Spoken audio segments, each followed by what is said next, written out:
नमस्कार मंडळी, हे बघा आज कशाची तयारी चालू आहे हे तुम्हाला कळायला पाहिजे. नवीन रेसिपी घेऊन आलेली आहे मी आहे. ओके,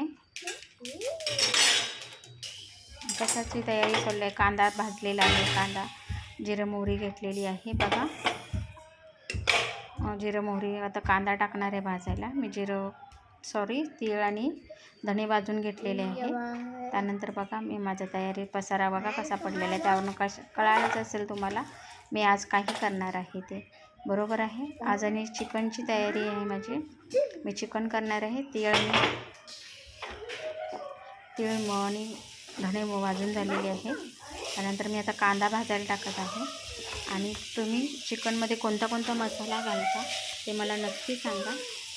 ओके, मी तीळ आणि धणे एकदम भाजून घेतलेले आहे. जिरं भाजत नाही आहे. ओके, ते बघा त्याची तयारी चाललेली आहे. सगळं मी आता तेल टाकणार आहे त्यामध्ये.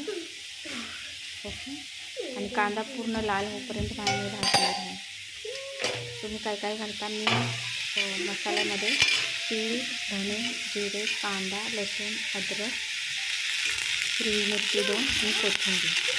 खडे मसाले मी घालत नाही कारण जास्त तिखट होतं आणि जास्त तिखट खात नाही मी. खडे मसाले मी घालत नाही.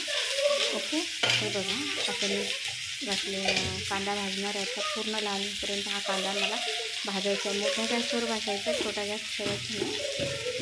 ओके, पूर्ण लाल होईपर्यंत हा कांदा भाजायचा आहे. त्यामुळे मग आपल्या रस्स्याला आणि भाजीला जास्त कलर चांगला होतो. आणि जास्त मसाले वापरले की जास्त तिखटपणा होतो. आणि आता सध्या उष्णता आहे, मग जास्त तिखट खाऊ नका आणि जास्त तेलकट पण खाऊ नका. त्यातून चांगला मसाला असा भाजायचा. आणि तेल पण कमीत कमी वापरा. मोदींनी सांगितले त्याप्रमाणे. बघा मी जास्त मोठा गॅस केला, तेल कमी टाकलेलं आहे म्हणजे पटकन कांदा भाजून येतो.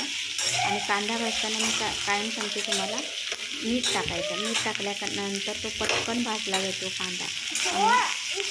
आणि थोडीशी चिमटभर साखर म्हणजे त्या कांद्याला कलर चांगला येतो, म्हणजे तुमच्या भाजीला पण कलर चांगला येतो.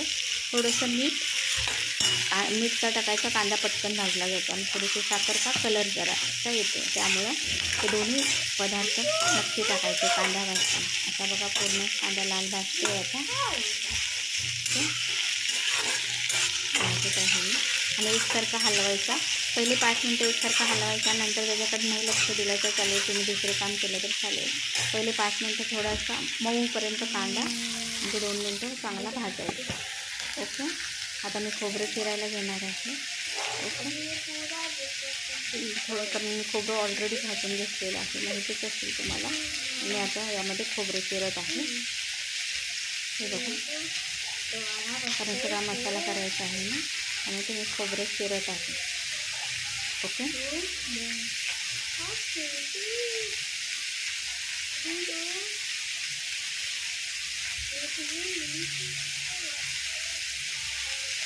खोबरं चिरायचं आहे ना, कारण कांद्याकडे पण माझं लक्ष, कांदा हलवायला लागतो ना.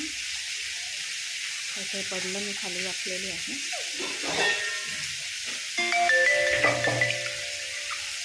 ओके,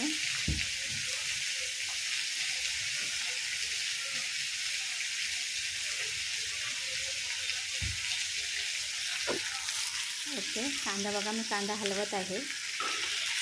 ओके, इथली प्रोसिजर नंतरच्या व्हिडिओमध्ये.